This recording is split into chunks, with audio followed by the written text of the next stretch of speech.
Olá, pessoal! Conforme a tia Átila tinha conversado com vocês, durante a semana nós teremos também alguns videozinhos, tá?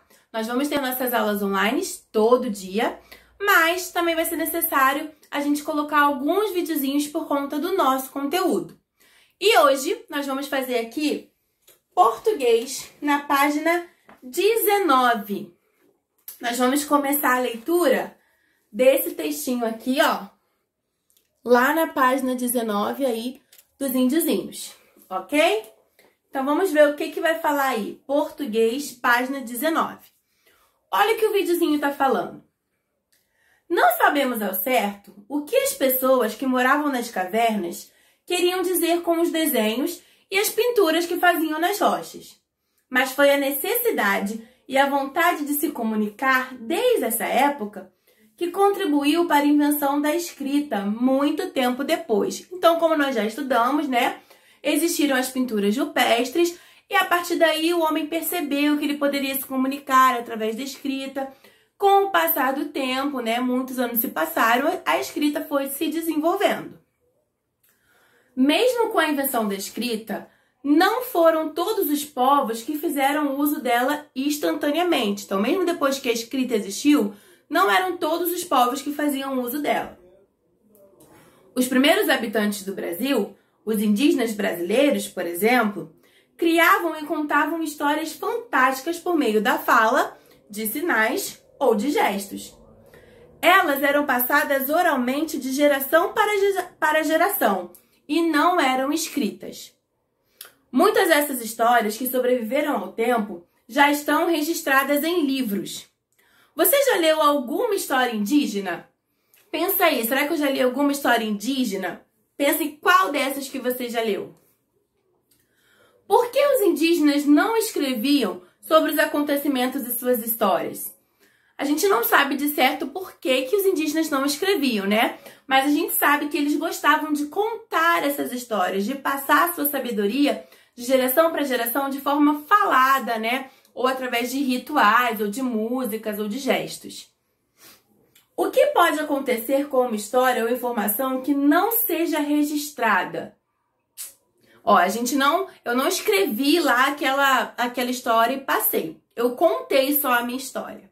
O que acontece com as histórias que são só contadas por fala é que, como eu vou contar para uma pessoa e ela vai passar aquilo adiante, a fala dela pode ser um pouco diferente. Então, ela pode chegar no destino final um pouco diferente de como eu criei, ok? As histórias fantasiosas transmitidas pela tradição oral são chamadas de lendas. Então, olha aí, ó, nesse quadradinho, não é bem quadradinho, né? Que tá redondinho aqui, ó. Roxinho, o que é que tá escrito? Olha só. Lendas são narrativas populares sobre seres maravilhosos que procuram explicar fenômenos ou elementos da natureza. Então, isso são as lendas, tá, gente? Nas lendas, nós temos aí personagens, né, que compõem essa lenda. Esses personagens são chamados de mito. Por exemplo, se eu contar a lenda do Saci Pererê, o Saci Pererê é um mito. E esse mito tem uma história. Essa história é a lenda. Então, os personagens da lenda são chamados de mito e a história em si de lenda. E essas lendas surgem muitas vezes para contar coisas que eles não sabem exatamente a explicação. Então, eles contam uma história, tá? Daquilo, o que aconteceu, a explicação deles de como algo aconteceu e vão passando de geração em geração através da fala. Assim se caracteriza uma lenda, ok? Então, ó, como a gente leu aí, só para reforçar, lendas são narrativas populares, ou seja, histórias populares da população sobre seres maravilhosos. E a tia falou, por exemplo, o Saci, a Cuca, entre demais outros que existem. Esses são os brasileiros, que procuram explicar fenômenos ou elementos da natureza. Como a tia falou, né? Muitas vezes aconteciam porque tinha um fenômeno da natureza que eles não sabiam explicar e eles criavam essas lendas, ok? Essas histórias.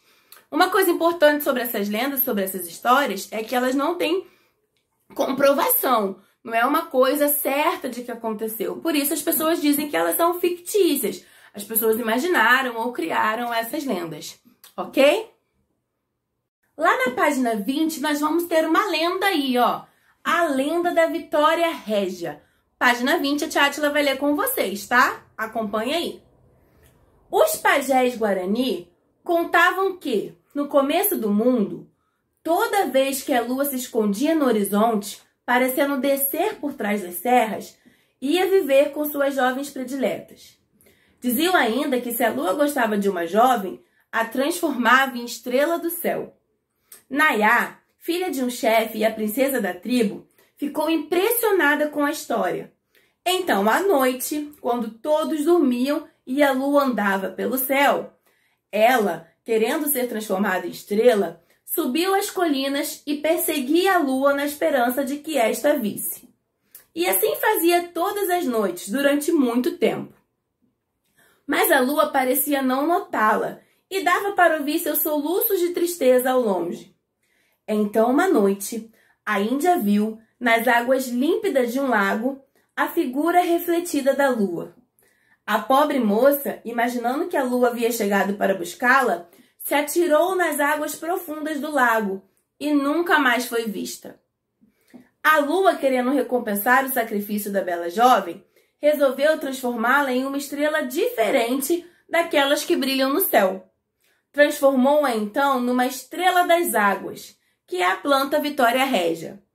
Assim, nasceu uma planta cujas flores perfumadas e brancas só abrem à noite e, ao nascer do sol, ficam rosadas.